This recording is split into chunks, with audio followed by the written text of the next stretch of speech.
bad knee, bad eyes, good heart. And Coach Bocher was a phenomenal tennis coach, let me tell you. And to have this come full circle, I didn't know Amherst back in the day when I was here in high school when he was teaching and coaching there. But to now work with your daughter as we do, she is just phenomenal. You've raised a great family, Coach. And you raised a lot of us as well, so thank you very much. It's wonderful to be here today, and I see a lot of familiar faces. By the way, nice thing about needing glasses to see far, you don't need them to read, so when you get older like this. Jesse Corrigan, third grader. I don't know if the third graders are still here or not. Jesse, where are you? Stand up. Jesse, you were incredible. All the kids were incredible, but I don't know how many of you noticed. He got up there, he was holding his notes. You did not have to refer to your notes at all. So if you want to go into radio or television, I will write you a letter of recommendation. Great job, young man.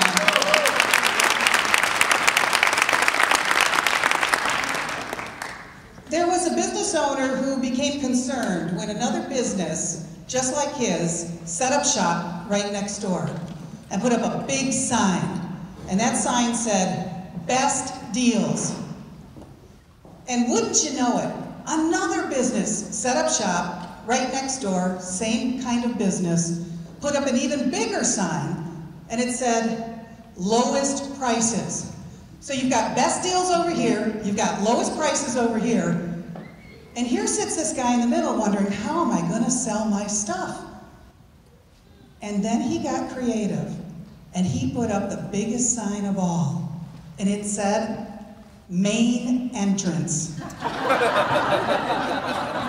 I love that story because it illustrates that ingenuity, the quality of being clever, original, inventive, goes a long way to helping you to succeed in life. How many of you are in business? Raise your hands. Actually, every single person in here should be raising his or her hand right now. And that is because whether you own a Fortune 500 company or Max Acadian Seafood Shack, which by the way, Wally knows I love lobster. I've never been to an event that served lobster, and thank you so much. Or A&H Lawn Service, or the nonprofit resale shop, or are on the school board, or if you're running for the school board, or you're juggling kids and running a household, or you're a student trying to excel in school. Each of you is running a business. My business partner, Dean Erskine, who's sitting right in front here. Dean, wave your hand. He and I are now in the 10th year of owning and marketing our show through our company, Lance and Erskine Communications.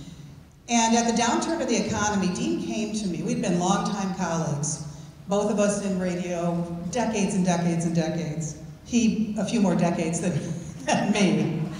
And he said, we should join forces. We should be our own bosses. Let's market our show ourselves. I thought he was crazy. We were both doing well. We had a good reputation in the community. We had worked for local business owners. We had worked for out-of-state business owners and big radio conglomerations, and we managed to do well. But the times were changing, and we had seen a lot of the on-air talent go as ownership changed and technology changed. I mean, truth be told, you don't even need a person in the studio anymore to make radio. So maybe it did make sense to be your own boss. We forged a great relationship with Cumulus Radio, where our show appears on 1290 WLBY. We created partnerships in the community. For instance, all the chambers of commerce have a spot on our show, including the Saline area Chamber of Commerce. In fact, I think at least a couple people at each table, maybe more, we've interviewed on our show through these partnerships.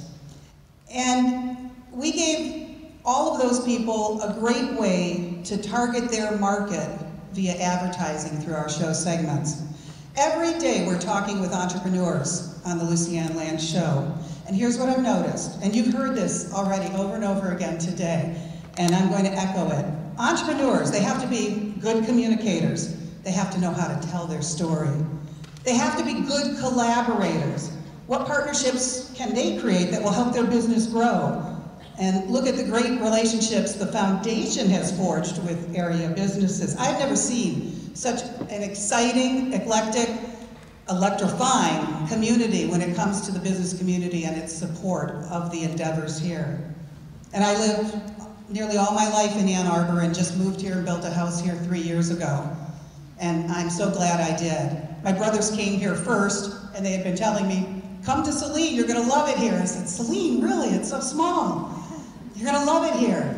And as Ann Arbor grew, I said, yes, please give me Saline. And Saline is just wonderful. It has absolutely everything anyone could ever want in a community, but especially great people and great businesses. And thank you to Briarwood Ford and Dr. Catherine Kelly for sponsoring today's kickoff as a great example of that. I can tell you this, the business people who give back to the community, they prosper. We all prosper. It's not only the right thing to do for others, it's the best thing to do for business. And it's good for your soul. Number 3 on our list, so we had good communicators, we had good collaborators. Number 3, you have to think creatively. Main entrance creatively. And number 4, you have to exhibit critical thinking skills to be empowered to think on your own. And I'm sorry, but far too many school districts, far too many universities are not teaching critical thinking in a powerful way anymore. Those 4 points should sound familiar to many of you in this room. We've heard them today. And they are the 4 C's that the Saline Schools works to ensure that all of their students master by graduation: communication, collaboration, creativity, and critical thinking. I want to share with you a story about a Saline High School student who appeared on my show back in 2007. I smile because I still remember this so vividly. He had organized a video gaming tournament here at the high school.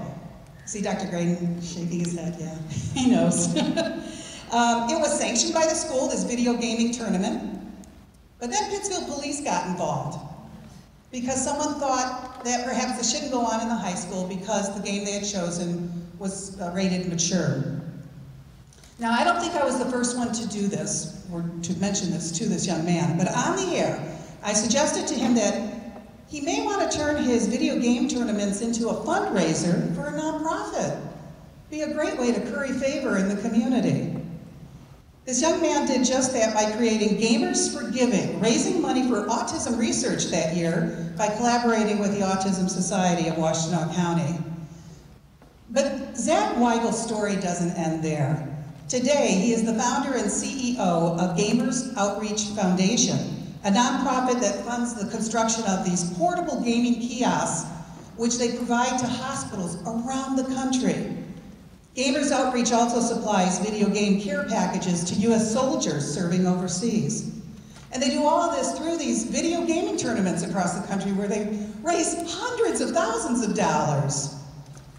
Zach Weigel last year was listed on Forbes 30 Under 30, an incredible honor for that Saline High School graduate.